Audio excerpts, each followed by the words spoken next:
తొలి ఏకాదశి రోజున ఉదయాన్నే స్నానం చేసి పరిశుభ్రమైన వస్త్రాలు ధరించి ఇంటిని శుభ్రపరిచి శ్రీ మహావిష్ణువు చిత్రపటం లేదా విగ్రహాన్ని పూలతో అలంకరించాలి.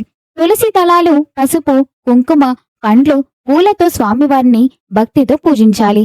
విష్ణు సహస్రనామం, గజేంద్ర మోక్షం, భగవద్గీత వంటి పవిత్ర గ్రంథాలను పారాయణం చేయడం ఎంతో పుణ్యఫలాన్ని ఇస్తుంది. ఈ రోజున చాలా మంది నిర్జల ఉపవాసం చేస్తారు.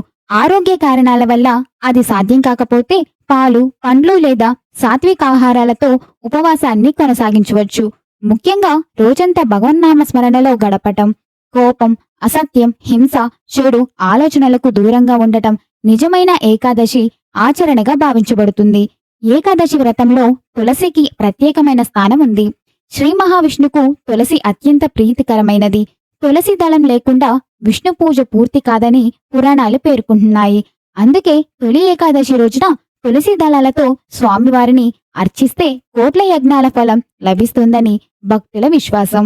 తొలి ఏకాదశి రోజున చేసిన ఉపవాసం వల్ల పాపాలు తొలగిపోతాయని, పూర్వజన్మ కర్మలు క్షీణిస్తాయని, కుటుంబంలో శాంతి, ఐశ్వర్యం పెరుగుతాయని, ఆరోగ్యం మెరుగుపడుతుందని పురాణాలు చెబుతున్నాయి.